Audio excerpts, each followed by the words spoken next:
Il s'agit pas aujourd'hui de ce rendez-vous que Dieu avec Dimitri dans le STEP. C'était donc à l'époque. Aujourd'hui, nous sommes dimanche 29 mai 2022 où mes invités en plateau pour cette émission politique sont bien présents. Oui, politique à 3 aujourd'hui. Le premier invité répond au nom de Dimitri Serge Anangokouta. Il est le chef d'arrondissement de Katagon, c'est dans la commune d'Akro-Missérété. Membre fondateur du parti Union Progressiste, Dimitri Serge Anangokouta est le suppléant du député Augustin Wanvo-Ebla. C'est dans la 20e circonscription électorale pour la mandature en cours. En face de lui, ce dimanche, Félicien Maoutondi Roukari, directeur départemental en charge des sports, de la jeunesse et des loisirs au niveau du département de l'Ouémé. Également membre fondateur, mais cette fois-ci, c'est pour le parti Bloc républicain. Il est aussi député suppléant. C'est de l'honorable Paulin Benou, toujours 20e circonscription électorale. Ils sont tous deux en plateau avec moi et nous allons aborder une seule question, peut-être en plusieurs, et qui a aussi marqué les esprits ces derniers jours en République du Bénin. Dimitri Serge Anangokouta, bonjour. Bonjour, monsieur le journaliste. Merci d'accepter cette invitation. C'est moi qui vous remercie. Votre baptême de feu dans les studios de TPC Plus TV, Serge Dimitri Serge Anangokouta. Ça se passe bien, apparemment. Merci beaucoup. Alors, Félicien Maoutondi Roukari, bonjour à vous. Bonjour, cher Mathieu. Merci d'accepter cette invitation. C'est tout un plaisir d'être toujours à vos côtés ici à TPC Plus TV. Un habitué de la maison, pas besoin de demander comment les impressions. Merci beaucoup. Alors, mesdames et messieurs, aujourd'hui, nous allons parler de cette tournée gouvernementale. Il faut dire que le jeudi 12 mai 2022, tous les ministères plutôt étaient vidés. Les ministres étaient donc dans les différents départements de la République du Bénin à leur côté, les directeurs généraux, les directeurs départementaux, les directeurs de cabinet, sans oublier les différents chefs services déconcentrés. C'était donc du 12 jusqu'au mardi 17 mai dernier. Juste après cette étape gouvernementale, il y a les maires qui ont pris la relève au niveau de leur commune et tour à tour, ils ont fait le tour de leurs arrondissements afin d'apporter ce message aux derniers citoyens de la République et du Bénin, la cherté de la vie, la conjoncture économique qui sévit de par le monde. C'est de cela qu'il sera question dans cette émission politique ce dimanche 29 mai 2022. Nous allons démarrer par Dimitri Serge Anangokouta. Cette tournée, vous avez reçu également la délégation qui a conduite ici même dans le département de l'Ouémé. C'est Abidja Toumatis qui a conduit cette délégation. En un premier temps, dites-nous ce qui fait vos impressions, vos analyses sur cette initiative gouvernementale. Merci, monsieur le journaliste. Je passe un petit bonjour à vos spectateurs, téléspectateurs, internautes. Alors, je dirais que moi, la délégation, j'ai reçu en deux phases. Comme vous l'avez dit tout à l'heure, j'ai reçu, ou du moins, je fais partie de ceux qui ont reçu la première délégation, qui est la délégation ministérielle même. Et après, le mardi dernier, moi, j'ai reçu la délégation au niveau de mon arrondissement, la délégation conduite par monsieur le maire, Joseph Onkari, de la commune d'Akro-Missérété. Alors, je dirais déjà que ça nous a laissé quand même de bonnes impressions. Nous avons trouvé au cours de ces différentes tournées que c'était la bienvenue. C'était la bienvenue. Et après le contact avec les populations, après les échanges, après les explications et les visages crispés qui se décrispent plus ou moins, tout en demandant quand même mieux, en demandant plus d'efforts, nous avons compris que c'était nécessaire de faire cette tournée pour expliquer ce que nous faisons. Vous savez, on dit chez nous que lorsque vous êtes en train de griller le maïs de l'aveugle et que vous n'êtes pas en train de siffler, il a l'impression que vous êtes en train de manger son maïs. Donc je crois que c'était quand même important de venir montrer aux populations que quelque chose se fait, même si ça ne se sent pas. Quelque chose se fait et que si rien ne se faisait, il allait avoir plus de conséquences que ce que nous sommes en train de constater là. Mais je crois que les populations ont compris et c'est surtout en cela que j'ai estimé que la tournée était la bienvenue. La capacité de compréhension que nous avons vue chez les populations, un peu comme si elles soupçonnaient déjà elles aussi que quelque chose se faisait. Et bon, vous savez, on dit souvent chez nous que le bien ne suffit jamais aux pauvres. Demandez plus. pour qu'on puisse faire plus d'efforts pour atténuer les efforts, pour atténuer les effets de la crise, au point même de demander que nous puissions ralentir le développement infrastructurel pour donner à manger. Ça a donné des éclats de rire à des endroits donnés. Mais quand même, le message est compris de part et d'autre. Le message du gouvernement est compris. Et je pense aussi que le message des populations est compris. Et c'était l'essentiel. À l'arrondissement de Katagon, où le maire Joseph Monkanri a conduit également la délégation au niveau communal, ça s'était passé comment? Ça s'était très bien passé. Comme je le disais, c'est même à ce niveau que les échanges ont été encore beaucoup plus faciles. Parce que les populations, comme je le dis, pour emprunter les raffarinades, le Béninois d'en bas était là, a donné son point de vue, a donné sa compréhension, a dit ses inquiétudes, il y a déjà eu, et c'est en cela surtout que moi je salue l'initiative, parce qu'il y a des inquiétudes qui avaient été posées par les populations lors de la tournée ministérielle, et le temps de venir déjà dans les arrondissements, quelques approches de solutions avaient déjà commencé. Voyez-vous, comme par exemple des populations qui demandaient à ce qu'on rapproche un peu les engrais de la promisérité, alors que hier ils allaient jusqu'à Adjoun. Je pense que la TDA leur a donné déjà des réponses immédiates. Le temps qui sépare la délégation ministérielle de la tournée d'arrondissement déjà. Donc je pense que si c'est pour être à l'écoute des populations que la tournée est organisée comme telle, ça fera encore plus de charme pour cette initiative. Merci à vous, Dimitri Serge Anago.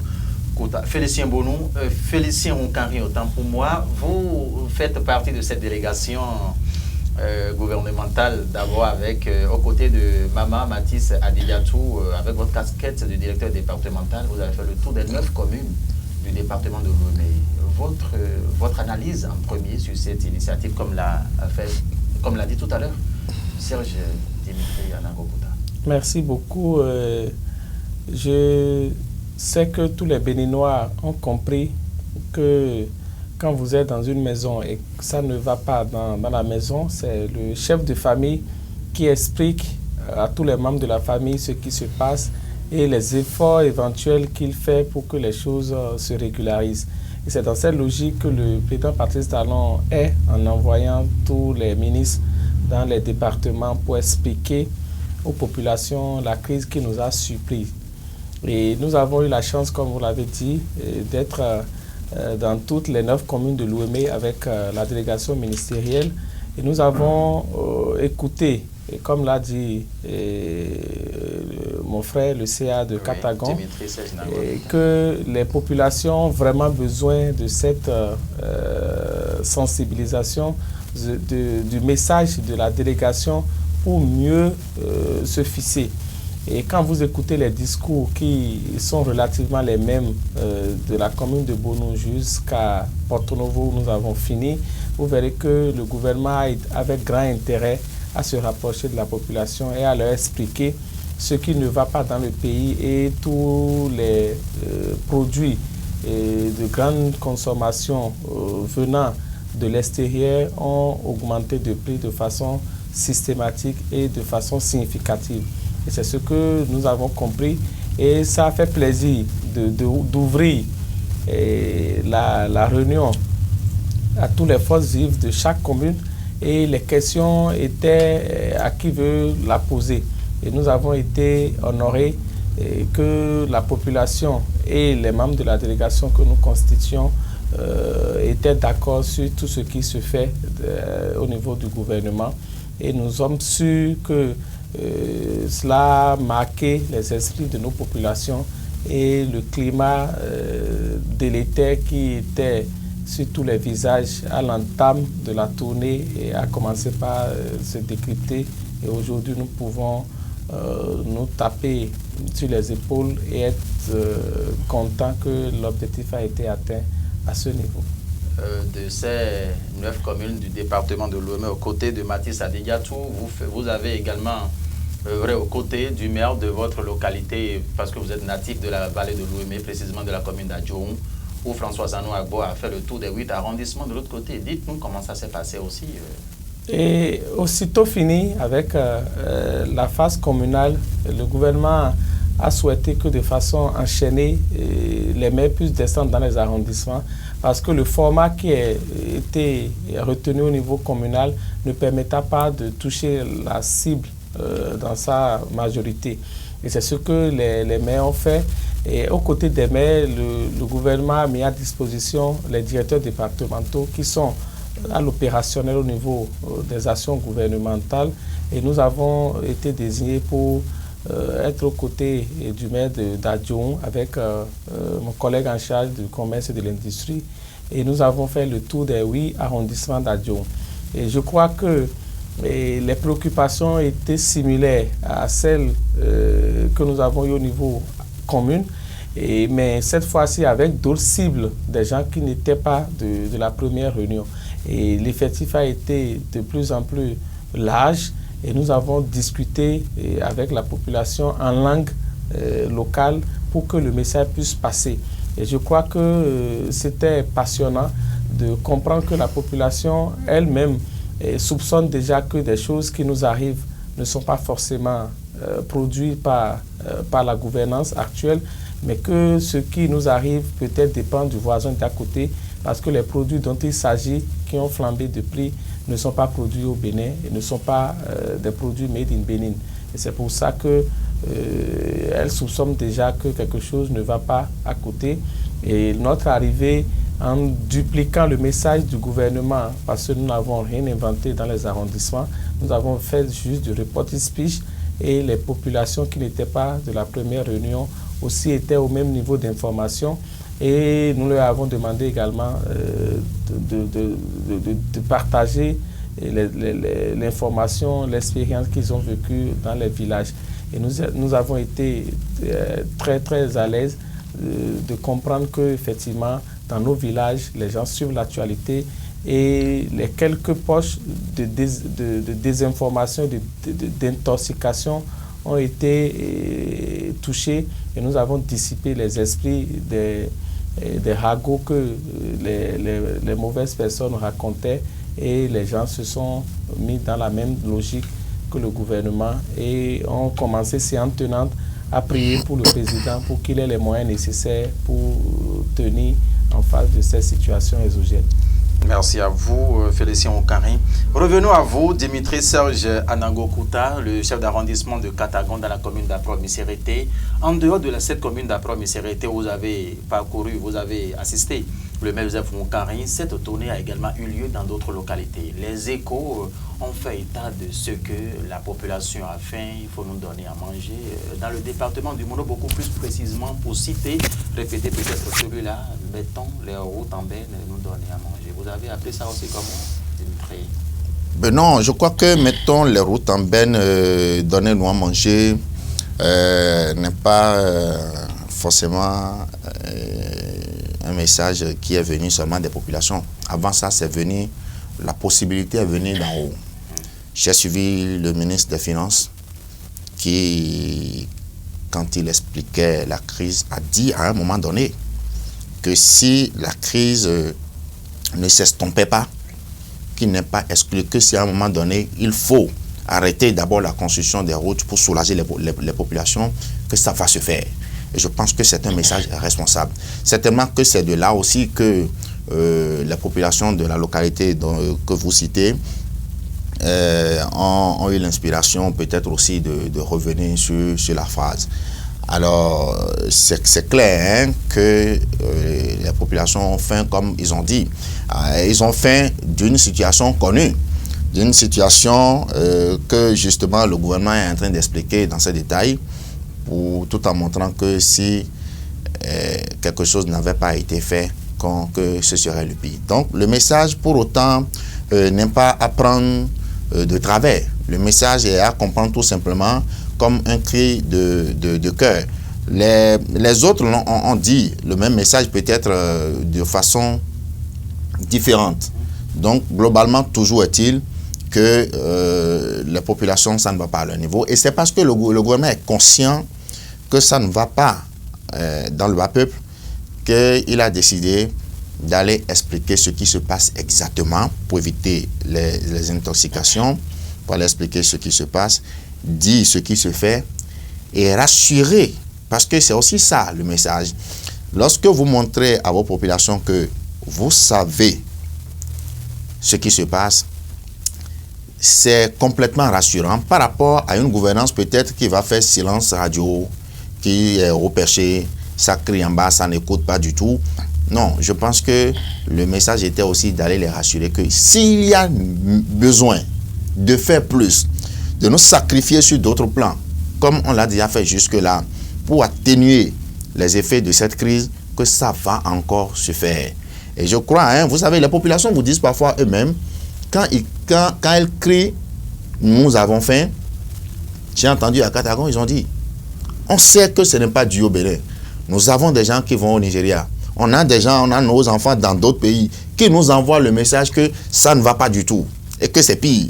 Donc quand celui qui vous dit ça ne va pas, lui-même ajoute qu'il sait que ce n'est pas dû à nous, que ce n'est pas, la situation n'est pas unique chez nous. Et donc, déjà conscient que nous faisons des... Et reconnaît même que chez nous, c'est mieux. Les effets ne se font pas ressentir comme ailleurs. C'est déjà reconnaître que quelque chose se fait. Et donc, leur expliquer que le fait que les effets ne se ressentent pas ici comme ailleurs, c'est dû à des sacrifices que le gouvernement consent déjà et que ça va encore se faire s'il y a besoin, c'est les rassurer. Parce que tout le monde sait que la guerre continue. Pendant combien de temps, on ne sait pas encore.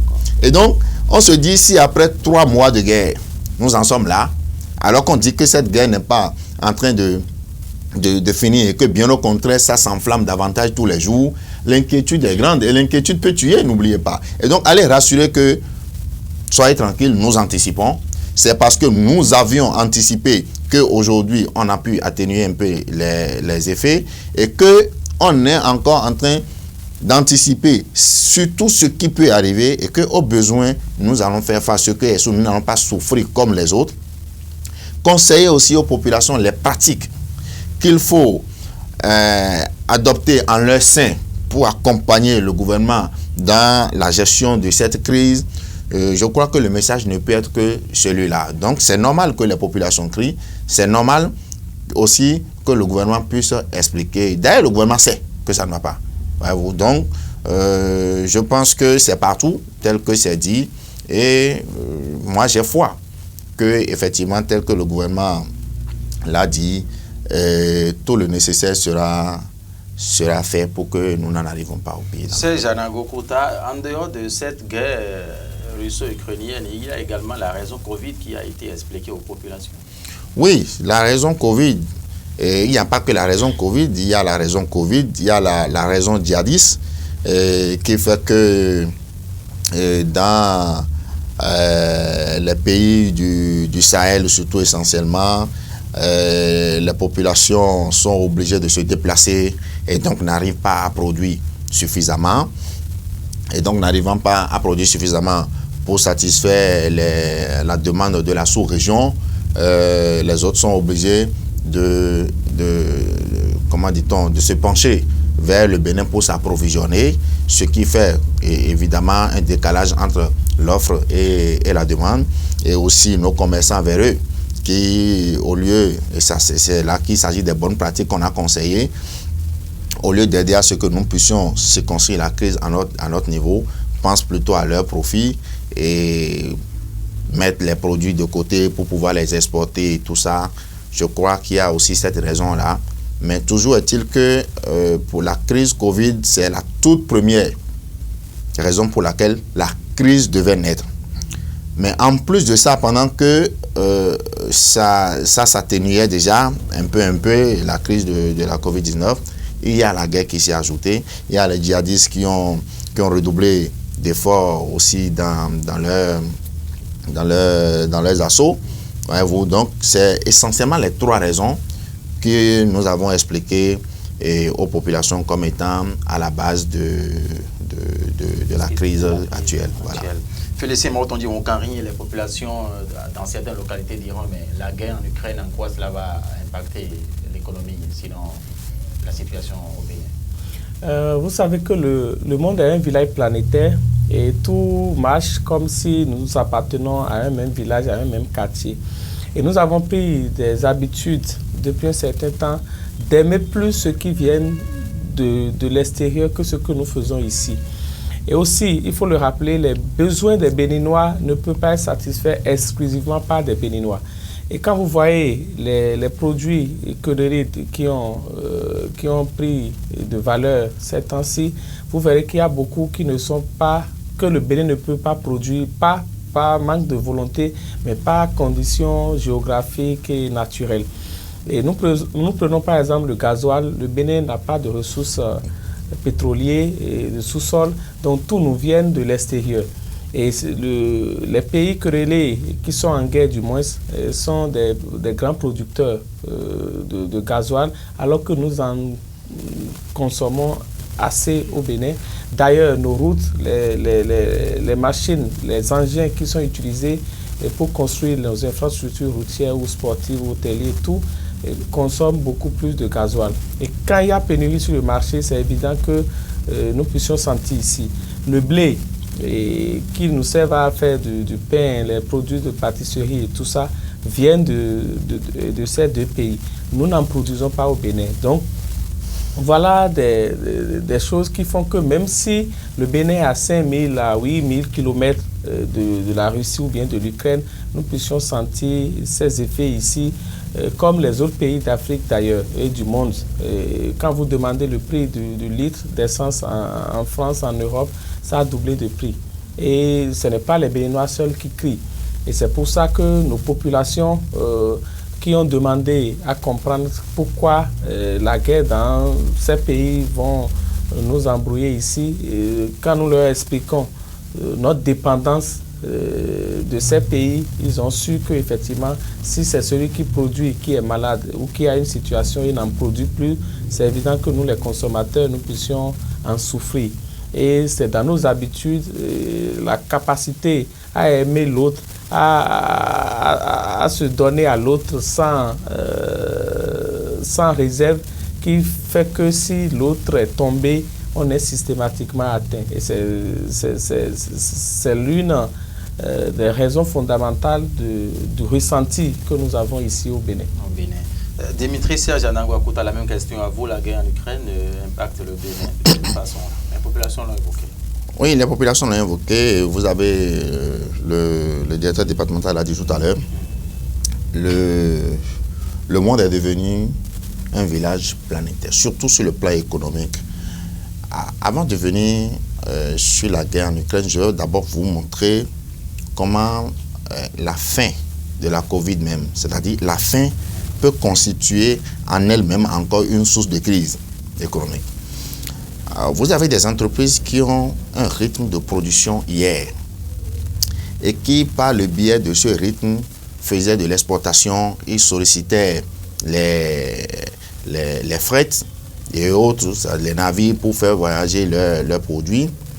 Et durant la période, ils n'ont pas beaucoup fonctionné. À la fin de la crise, tout le monde tente de rattraper le retard. Si hier, vous avez peut-être une production de 2 tonnes, vous faites tout pour aller à 3 tonnes pour rattraper le retard. Alors quand vous faites cette production-là, vous sollicitez plus les moyens de transport. Quand vous sollicitez plus les moyens de transport, parce que vous avez plus de produits à transporter en un laps de temps, l'offre en matière de transport devient faible par rapport à la demande.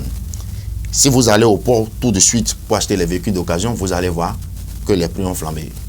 Et ils vont vous dire les raisons, c'est le fret qui a augmenté. Voyez-vous? Donc déjà ça là, celui qui avait l'habitude sur les sacs de riz, sur les sacs les cartons de lait et autres, de faire le transport à un prix donné, aujourd'hui que la logistique est sollicitée beaucoup plus que hier, que ça coûte cher, ça aura des répercussions forcément sur les prix. Alors, par rapport à la guerre en Ukraine, je crois que le directeur départemental vous a déjà suffisamment parlé aussi. Nous avons surtout le blé, comme on le dit, mais je pense que le message était à l'endroit des populations surtout qu'il faut commencer par trouver des produits de substitution. Voilà. Le pain se fabrique aujourd'hui, même si on ne veut pas faire ça uniquement avec la farine de manioc, il faut essayer de faire un mélange. Je crois que moi, j'achète du pain régulièrement maintenant, qui est un mélange. Vous sentez immédiatement que c'est effectivement un mélange. Il y en a même, il y a des boulangers qui vous avouent que c'est le mélange. Et ça permet d'atténuer un peu la flambée des prix. Maintenant, il y a des produits sur lesquels nous n'avons pas le choix. Et comme le gasoil dont on vous a parlé. Exemple, oui. Et quand vous savez par exemple que le gasoil aussi est un intrant pour la production du pain, parce que le boulanger va utiliser le gasoil et beaucoup d'autres produits. Oui. Il y a beaucoup d'autres secteurs où c'est le gasoil. Le camion qui va transporter le produit d'un point A à un point B va utiliser le gasoil. Alors donc, je crois qu'au vu de tout ça, oui. Et il y avait à expliquer non seulement pour personne, mais il y avait aussi à demander à ce qu'on commence par avoir des solutions palliatives. Quand vous prenez l'huile qui commence par coûter cher, vous allez m'excuser, peut-être que j'exagère, mais nous on vient d'un milieu à promiscuité, nous avons notre sauce graine avec laquelle on nous a éduqués, qui ne nous nuit pas. Nous avons aussi dit aux populations qu'il y a beaucoup d'huile que vous avez, il y a de l'huile végétale, vous avez l'impression que c'est peut-être de l'huile d'arachide, que c'est autre huile, mais c'est votre huile de palme qu'on a travaillée, qu'on a blanchie, qu'on vous a envoyée. Donc, nous devons essayer, tous autant que nous sommes, de trouver ces solutions-là. On ne va peut-être pas complètement fuir l'huile d'arachide, on ne va peut-être pas complètement fuir l'huile végétale industrielle, mais nous allons à un moment donné essayer de réduire un peu sa consommation. Pour trouver d'autres produits, il y a du riz qui se produit aujourd'hui dans la vallée, bien sûr, que moi je consomme chez moi. Vous entendez les gens dire non, ça fait ci, quand ça se dit. C'est ça que nous avons aujourd'hui. Si on n'avait pas autre chose, on allait se contenter de ça. Donc il faut commencer aussi par trouver ces solutions pour atténuer l'effet de la crise. Quand ça va passer, on va reprendre peut-être avec nos habitudes. Quand bien même, je ne pense pas qu'il faille reprendre avec ces habitudes-là, même si la crise passe. Nous allons revenir à cette doléance des populations qui ont beaucoup souhaité à ce que le Made in Benin soit donc incorporé dans nos habitudes. Il faut d'abord parler rapidement avec vous de cet appui du gouvernement du président Patrice Talon à l'endroit de la population, parce qu'il a mis de l'argent, le gouvernement a mis de l'argent, une forte somme d'ailleurs, afin de soulager les peines des populations. Le prix de l'huile végétale 1300 s'est régularisé, le prix du ciment, pas mal de choses. Dimitri Serge Anangokouta, vos impressions sur cet apport du gouvernement? Non, je pense que si le gouvernement n'était pas sorti, même moi, je n'aurais pas su les efforts qui étaient en train d'être fournis. Ah bon? Parce que lorsque cet effort est de plusieurs ordres, lorsqu'on dit déjà que l'électricité devait augmenter de prix et qu'on a dû renoncer, quand on dit que l'augmentation est programmée, ça veut dire que probablement un budget est déjà fait en conséquence de ça, sur la base de l'augmentation. Donc, renoncer à ça, c'est diminuer ce poste de recette au niveau du budget. C'est déjà un effort de renoncer à avoir de l'argent pour travailler.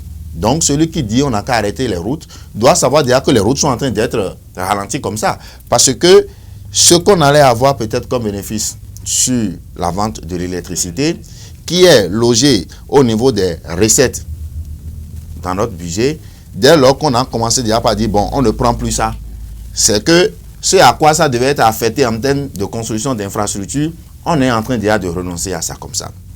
Dès qu'on prend aussi une partie de la TVA, près de 80% de la TVA sur certains produits auxquels on renonce, c'est aussi renoncer déjà aux routes, aux constructions de routes.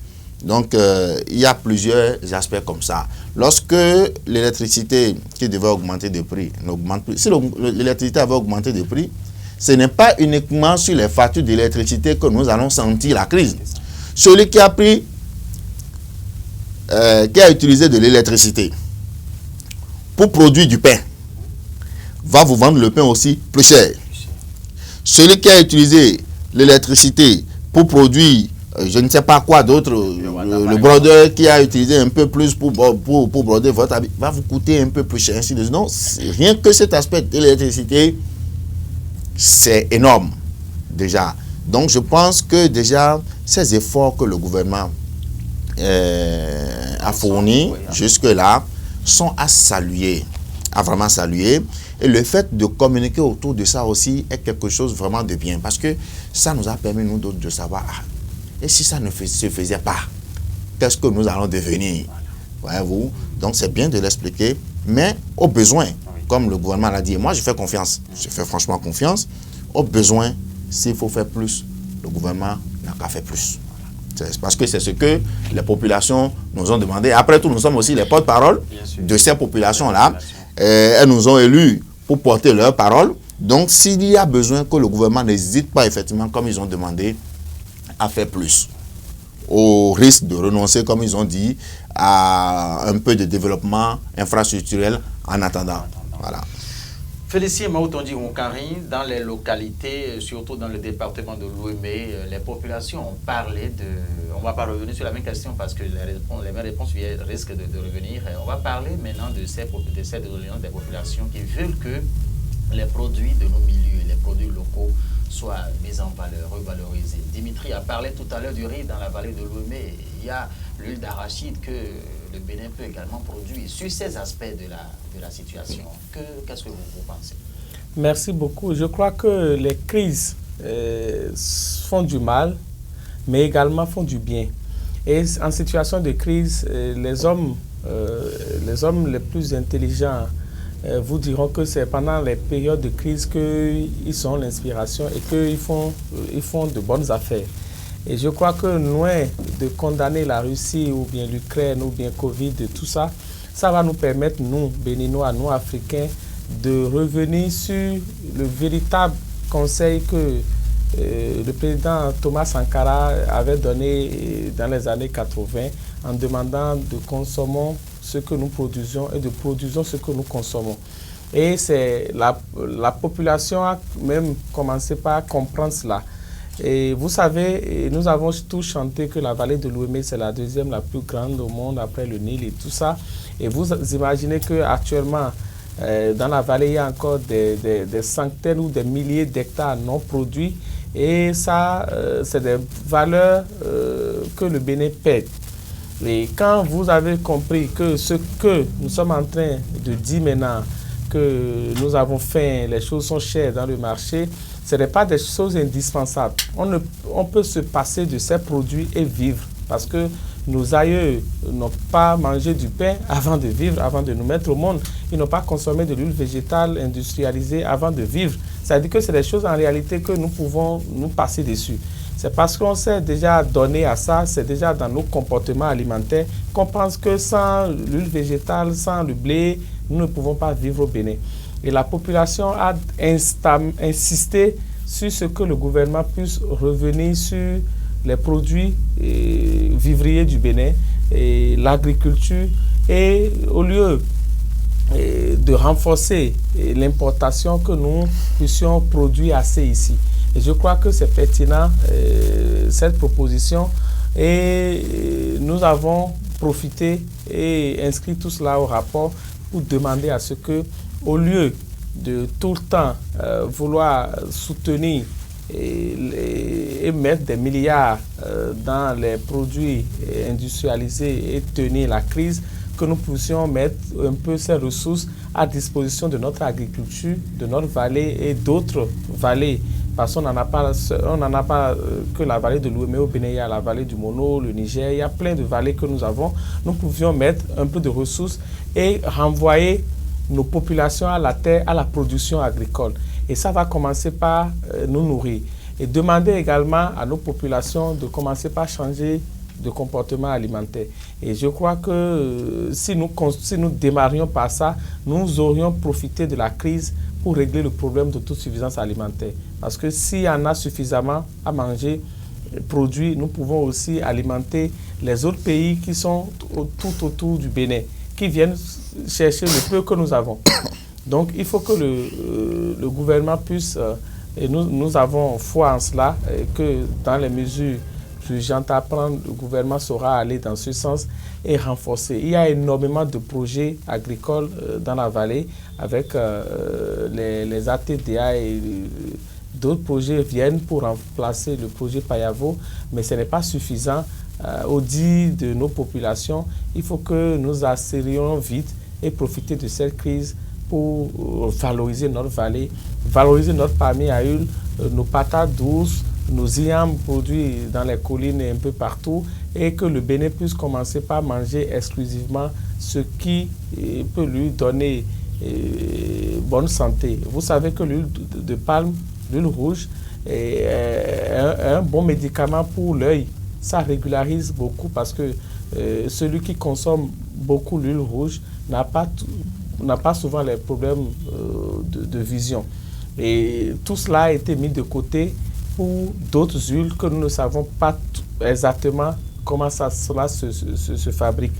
Et si nous voyons clair dans cette crise, nous verrons qu'il y a une solution que Dieu est en train de nous donner, que nous puissions exploiter et s'en sortir. Ne serait-ce que ce que nous allons manger, nous pouvons régler cette question de faim et parler maintenant des autres produits, le gasoil, l'essence et tout ça que nous ne pouvons pas produire au Bénin parce que Dieu ne nous a pas donné cela. Merci.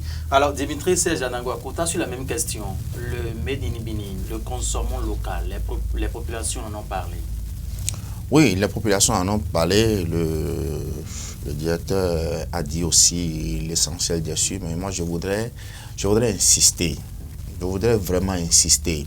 Vous savez, parfois, quand vous tenez certains discours, certaines populations, et dans la position de laquelle nous nous sommes peut-être retrouvés aussi à un moment donné, ont l'impression que bon, c'est les gouvernants, hein, ils nous disent ça, mais est-ce qu'eux-mêmes ils peuvent?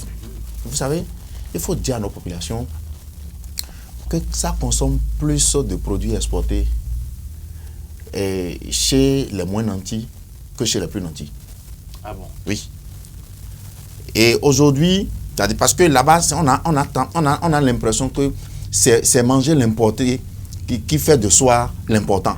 C'est archi faux. En français facile, c'est-à-dire les pauvres ici, ils préfèrent manger plus ce qui est... Oui, ils ont l'impression que, bon, c'est ça qui signifie qu'on vit bien. Qu'on est à l'aise.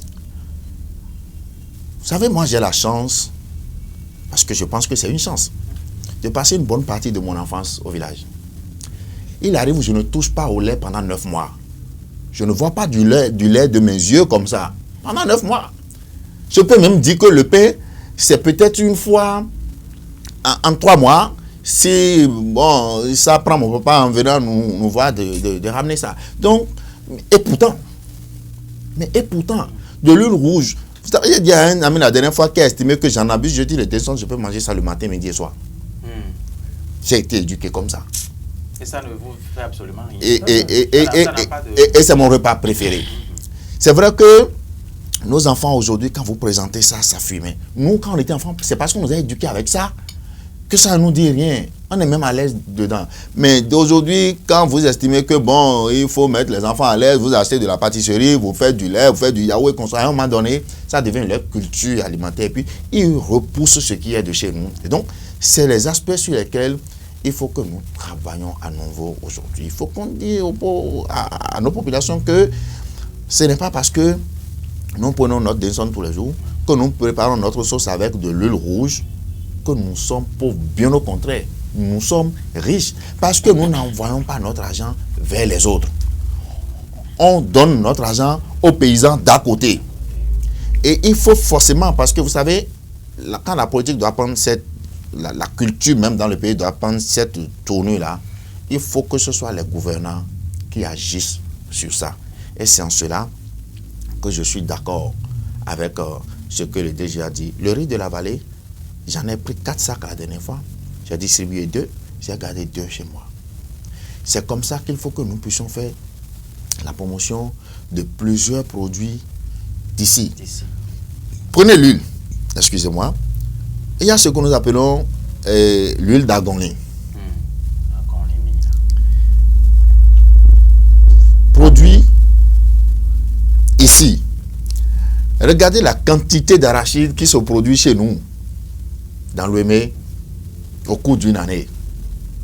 il faut que nous puissions faire aujourd'hui, à travers nos hommes d'affaires qui sont dans d'autres secteurs, plus ou moins, je ne sais pas comment qualifier là, de réinvestir dans ces choses-là et de les aider pour qu'ils soient rassurés. Parce qu'il faut que l'investisseur soit rassuré que le secteur dans lequel il veut mettre ses moyens-là, quand il est rassuré que l'État accompagne d'une manière ou d'une autre et que ça va être pérennisé, et on aura peut-être un peu de facilité pour que l'huile d'agonie, notre arachide que nous mangeons partout, tous les jours, au jour le jour, là, puisse servir d'huile et limiter un peu l'importation.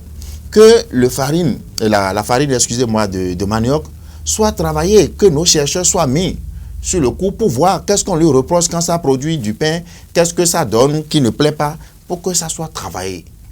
Parce que les autres ont trouvé des bonnes pratiques pour que leur farine de blé donne du pain. Et puis le pain béninois n'est pas le pain libanais.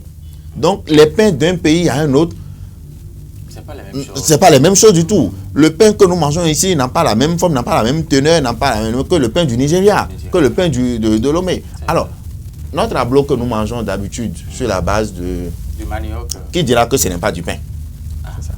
Mais travaillons ça un peu, peut-être. On ne peut pas mettre ça dans du thé. Prenons ça un peu pour que ça prenne un autre visage. Dimitri, parce qu'on ne peut pas mettre ça dans du thé. Ah non, mais rien ne prouve que si on le prépare autrement, qu'on ne mettrait pas ça dans du thé. Donc, c'est les chercheurs et les entrepreneurs, les investisseurs qui vont être mis à contribution pour que, comme l'a dit le directeur, cette période de crise puisse, au lieu de nous faire mal, plutôt nous inspirer à innover davantage et à avoir une certaine autonomie.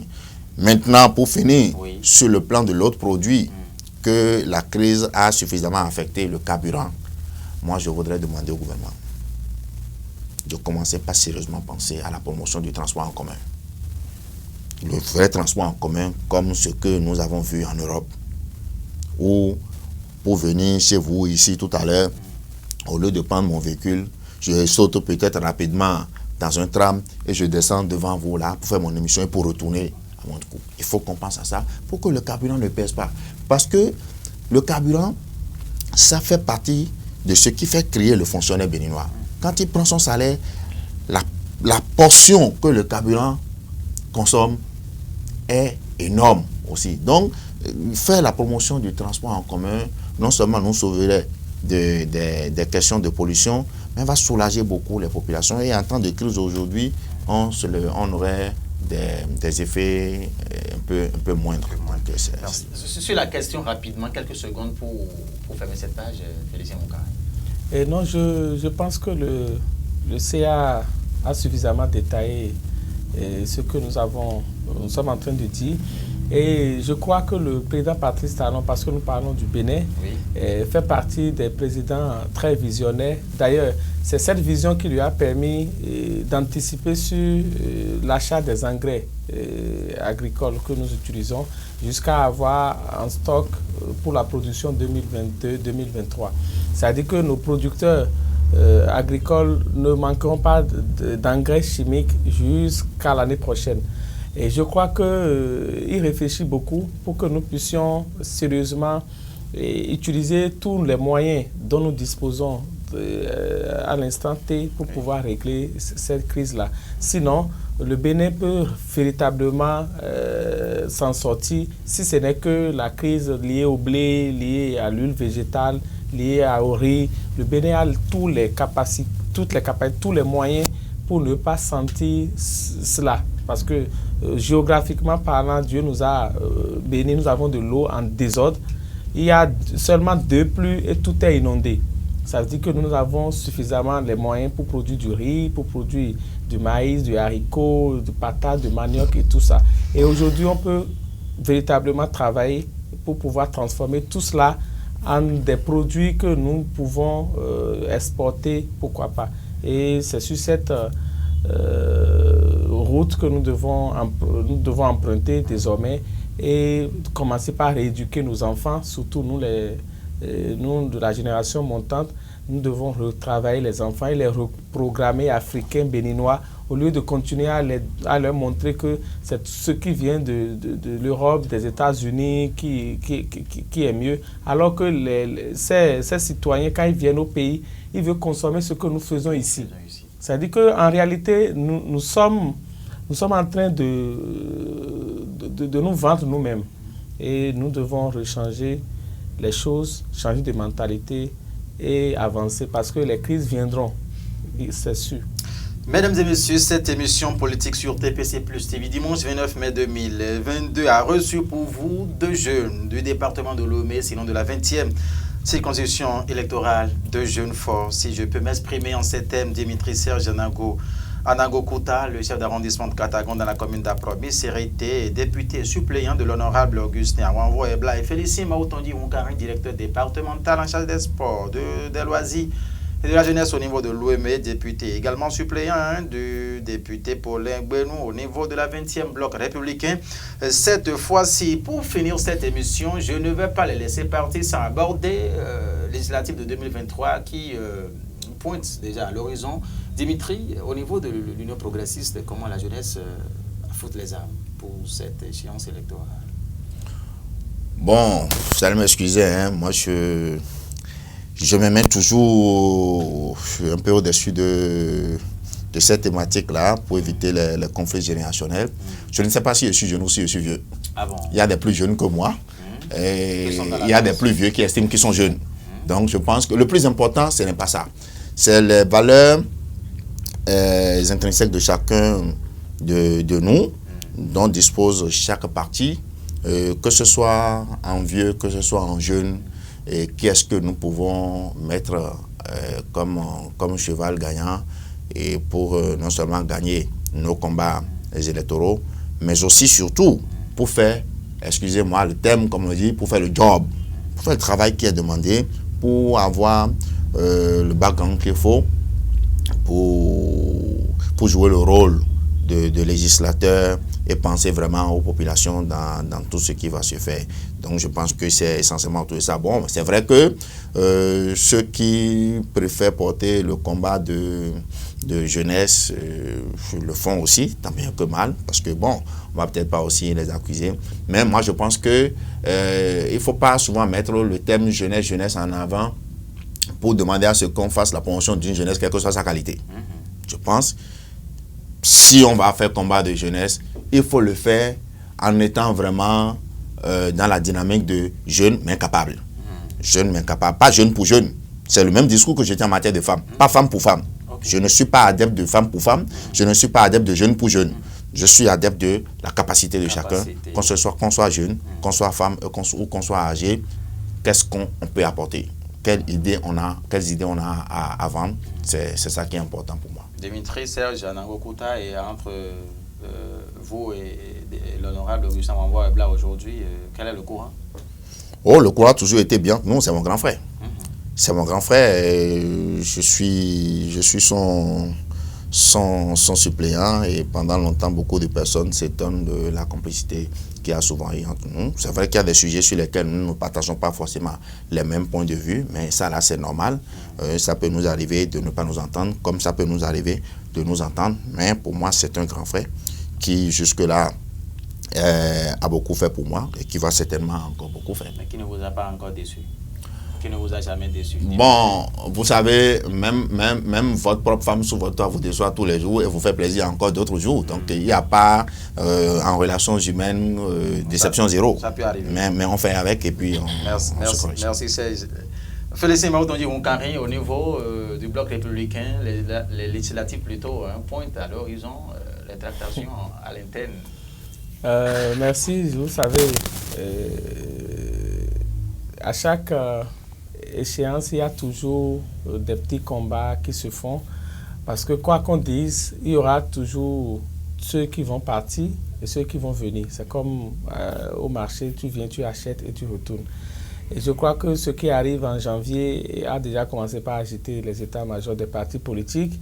Le bloc républicain n'est pas épargné et ça avance bien, et surtout que nous, au niveau du bloc républicain, le parti lui-même s'est assis sur la jeunesse et sur les femmes Nous avons une organisation de la jeunesse qui fonctionne très bien avec l'honorable Bida, une organisation de la femme aussi qui fonctionne bien. Et c'est ça, c'est dans ce creuset que nous, les jeunes, nous exprimons beaucoup et nous affûtons nos âmes, et en sachant bien que c'est le parti qui dira le dernier mot, en se basant, comme l'a dit mon collègue, sur la capacité de chaque jeune dans chaque zone. Et les jeunes n'ont pas les mêmes capacités et à la même échelle. Et le parti, pour gagner, doit compter sur la capacité des jeunes et sur ce que chaque jeune représente, à quelle échelle, et faire ses propositions de liste. Ce qui est sûr, aucun candidat ne s'autoproclame candidat. C'est le parti qui décide, et quand le parti choisirait de faire la promotion des jeunes capables, il le fera. S'il décide de ne pas le faire, il ne le fera pas. Ce qui est sûr, les résultats donnera raison de l'option choisie. Nous travaillons avec toutes les forces vives de notre parti dans la 20e, et nous espérons que nous allons mettre nos énergies ensemble pour gagner notre parti. C'est l'essentiel. Voilà, et tandem Félicien Oukanri, Paulin Gbenou, comme cela a été le cas en 2019, comme la question je l'ai adressée tout à l'heure à Dimitri et Serge Anango Kouta. Félicien Oukanri, la même question à vous. Vous savez, chacun dans la vie de l'autre pour régler un problème ou pour apporter quelque chose. C'est pourquoi moi je ne me lasse pas de collaborer, de faire avec des gens. Et nous avons beaucoup travaillé ensemble comme père et fils avec l'honorable Paulin Gbenou. Nous avons eu de très bonnes relations. Nous l'avons toujours d'ailleurs, mais comme vous le savez, chacun a ses problèmes. Il y a eu des situations entre nous qui ne dépendent pas de moi, qui a été mis sur la place publique en termes de promesses et tout ça, qui a fait que on s'est pris l'un l'autre les petites distances, parce que à force de ne pas prendre conscience de cela, ça peut créer d'autres problèmes au sein de nos bases respectives. Ça fait que façon dont on était à 8 heures, on est ensemble, à 0 heure, on est ensemble, on n'est plus comme ça. Ça a lâché un peu, mais on n'a aucun problème autre que ça. Et on se retrouve lors des réunions du parti, on discute et chacun, on se salue. Il n'y a pas autre chose que ça. Et tous les militants connaissent ce sujet, et je ne dirai pas plus que ça. Alors, je vous accorde quelques 30 secondes pour conclure. Mot de fin. Merci beaucoup. Je remercie tous les internautes qui nous suivent à chaque occasion. Et je demande à tous les Béninois de prier pour notre pays. Et parce que ce que l'homme n'arrive pas à le faire avec ses mains, c'est Dieu qui le fait. Et nous demandons de prier pour le Bénin et son président, et de nous donner la reconversion de nos choix en termes d'options prises vis-à-vis de nous-mêmes et vis-à-vis de notre pays, pour que ce qui nous arrive, nous puissions avoir les capacités de les repousser et de les tenir. Et de savoir que le gouvernement fait beaucoup pour chacun, et que le président Patrice Talon ne compte pas laisser son peuple s'écrouler sur la faim à cause d'une quelconque crise venue d'ailleurs. Tant que ce n'est pas nous qui sommes les investigateurs d'une crise, nous n'allons pas en mourir. Donc nous devons prendre notre courage à deux mains et savoir que beaucoup d'efforts se font et se fera davantage. Et chacun n'a qu'à prendre les dispositions, d'utiliser les moyens de bord pour pouvoir survivre, traverser cette crise, et on revienne à la normale et la vie continue. Merci. Merci Félicien. Dimitri, Serge et Anango Kouta, vous avez aussi quelques secondes, 30 secondes justement pour conclure. Merci. Je crois que moi, à mon tour, je voudrais remercier le président Patrice Talon et son gouvernement pour cette initiative qui, au début, ne me paraissait peut-être pas forcément la bienvenue, mais c'est une fois à la pratique que je me suis rendu compte que franchement c'était nécessaire. Donc je voudrais d'abord remercier le gouvernement et son chef, le président Patrice Talon, pour ça. Je voudrais ensuite remercier mon parti, l'Union progressiste, dont les instances ont sorti un communiqué pour demander à tous nos élus, à tous nos militants, de faire sortir massivement les populations, nos militants, pour écouter le message, ce que nous avons d'ailleurs fait. Et ça, c'est aussi important pour accompagner l'initiative du gouvernement. Je voudrais, pour conclure, revenir sur ce que nous avons dit tout à l'heure. Oui. Faisons en sorte que dans cette, dans cette unicité du monde que nous appelons village planétaire désormais, notre pays puisse assurer sa sécurité sur tous les plans pour être celui qui profite le plus de cette mondialisation. Ça va être aussi mon mot de conclusion pour vous dire merci de m'avoir invité. Vous avez dit que c'est une première, certainement que ce ne sera pas une dernière. Par la grâce de Dieu. Je vous remercie. Merci infiniment.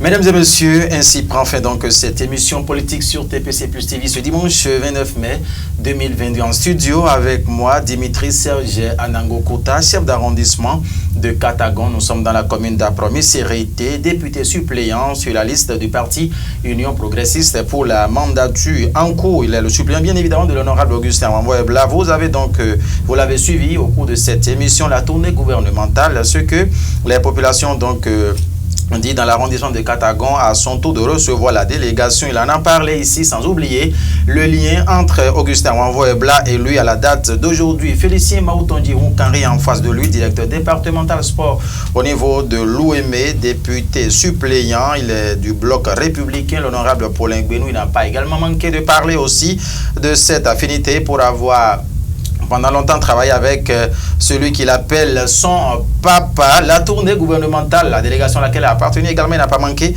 d'en parler. Ainsi prend fin cette fois-ci, mesdames et messieurs, l'émission. Merci de nous avoir suivis. Félicien Bono est resté à la réalisation avec Roukanri Guillaume qui l'a soutenu aujourd'hui. C'est dimanche, allez donc doucement. L'excès en toutes choses nuit sérieusement à l'être humain, à l'homme mollo sur les axes routiers, sur les sites de Agor également. Portez-vous bien, prenez du plaisir à nous suivre. Au revoir.